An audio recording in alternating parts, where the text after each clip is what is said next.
Fast news ആരംഭിക്കുന്നു. ആഭ്യന്തരമന്ത്രിയെയും സർക്കാർ സംവിധാനങ്ങളെയും വെല്ലുവിളിച്ച കേസിൽ അർജുൻ നായങ്കി 14 ദിവസത്തെ റിമാൻഡിൽ. അർജുൻ നായങ്കിയെ തലശ്ശേരി സബ് ജയിലിലേക്ക് മാറ്റും. അർജുൻ 2 വധശ്രമം ഉൾപ്പെടെ ഒട്ടേറെ കേസുകളിൽ പ്രതി. അർജുൻ നായങ്കിക്ക് സഹായം ചെയ്ത് നൽകിയ ഇളയ സഹോദരനും അറസ്റ്റിൽ. ജനങ്ങളെ വെല്ലുവിളിക്കുന്ന ഒരു ഗുണ്ടയ്ക്കും കേരളത്തിൽ സ്ഥാനമുണ്ടാവില്ല എന്ന് മന്ത്രി രമേശ് ചെന്നിത്തല. ഇത് ഗുണ്ടകളുടെ നാടല്ല, സമാധാനം ആഗ്രഹിക്കുന്ന ജനങ്ങളുടെ നാടാണ്. എല്ലാ സിസ്റ്റത്തെയും വെല്ലുവിളിക്കുന്ന ഗുണ്ടയ്ക്ക് ഇതാവും അനുഭവമെന്നും ആഭ്യന്തരമന്ത്രി. അർജുൻ നായങ്കി പോലീസിനെ വെല്ലുവിളിച്ചതിലൂടെ സമൂഹത്തെയാണ് വെല്ലുവിളിച്ചത് എന്ന് ADGP P. വിജയൻ. സാമൂഹ്യ മാധ്യമങ്ങളിൽ അർജുൻ നായങ്കി നടത്തുന്നത് ഷോ മാത്രമാണ്. പോലീസിനെ വെല്ലുവിളിച്ചു എന്നത് അർജുൻ നായങ്കിയുടെ തോന്നൽ മാത്രമാണെന്നും P. വിജയൻ.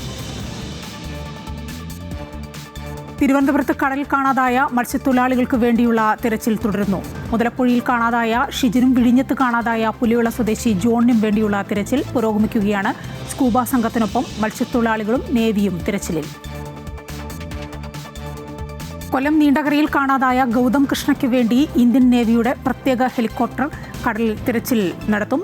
തിരച്ചിൽ ഊർജിതമാക്കാൻ നേവിയുടെ സ്കൂബ സംഘവും. നേവി സംഘത്തിനായുള്ള പ്രത്യേക ഹെലിപാഡ് നിർമ്മാണം കൊല്ലം അമൃത വിശ്വവിദ്യാപീഠം ക്യാമ്പസ് ഗ്രൗണ്ടിൽ പൂർത്തിയായെന്ന് ജില്ലാ കളക്ടർ അറിയിച്ചു. പ്രത്യേക ഹെലിപാഡ് നിർമ്മിച്ചത് ഒരു രാത്രി കൊണ്ട്. മത്സ്യത്തൊഴിലാളികളെ കാണാതായതിൽ ചരിത്രത്തിൽ ഇതുവരെ നടക്കാത്ത തിരച്ചിലാണ് നടക്കുന്നത് എന്ന് മുഖ്യമന്ത്രി V.D. സതീശൻ. കാണാതായവരെ കണ്ടെത്താൻ പരമാവധി ശ്രമിക്കുന്നുണ്ട്. സംസ്ഥാനത്ത് ആദ്യമായിട്ടല്ല മത്സ്യത്തൊഴിലാളിയെ കടലിൽ കാണാതാകുന്നത് എന്നും പിണറായി സർക്കാരിന്റെ കാലത്ത് 148 മത്സ്യത്തൊഴിലാളികളെ കാണാതായെന്നും മുഖ്യമന്ത്രി.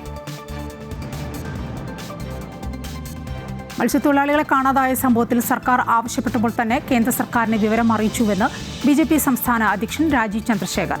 നേവിയും കോസ്റ്റ് ഗാർഡും തിരച്ചിൽ നടത്തുന്നുണ്ട്. ഏകോപനത്തിൽ സംസ്ഥാന സർക്കാരിന് വീഴ്ച ഉണ്ടായോ എന്ന് അറിയില്ല എന്നും രാജീവ് ചന്ദ്രശേഖർ. വടക്കൻ കേരളത്തിൽ മഴ തുടരുമെന്ന് കേന്ദ്ര കാലാവസ്ഥാ വകുപ്പ്. കോഴിക്കോട്, വയനാട്, കണ്ണൂർ, കാസർഗോഡ് ജില്ലകളിൽ യെല്ലോ അലർട്ടാണ്. മറ്റ് ജില്ലകളിലും ഇടത്തരം മഴ ലഭിക്കും. കടലിൽ മോശം കാലാവസ്ഥ തുടരുന്നതിനാൽ മത്സ്യത്തൊഴിലാളികൾക്ക് കർശന ജാഗ്രതാ നിർദ്ദേശം. വന്ദേമാതരം പൂർണ്ണമായും ആലപിക്കണമെന്ന ഉറപ്പ് നൽകാതെ സംസ്ഥാന സർക്കാർ. കേന്ദ്ര സർക്കാരിന്റെ ഉത്തരവ് അതേപടി താഴെത്തട്ടിലേക്ക് നൽകുക മാത്രമാണ് ഉദ്യോഗസ്ഥർ ചെയ്തത് എന്നും 2 വരി മാത്രമേ ആലപിക്കുകയുള്ളൂവെന്നും മന്ത്രി K. മുരളീധരൻ പറഞ്ഞു. സംസ്ഥാന സർക്കാർ ഉത്തരവിറക്കിയതിനെതിരെ ഭരണപക്ഷ കക്ഷികളിൽ പ്രതിഷേധം ശക്തം.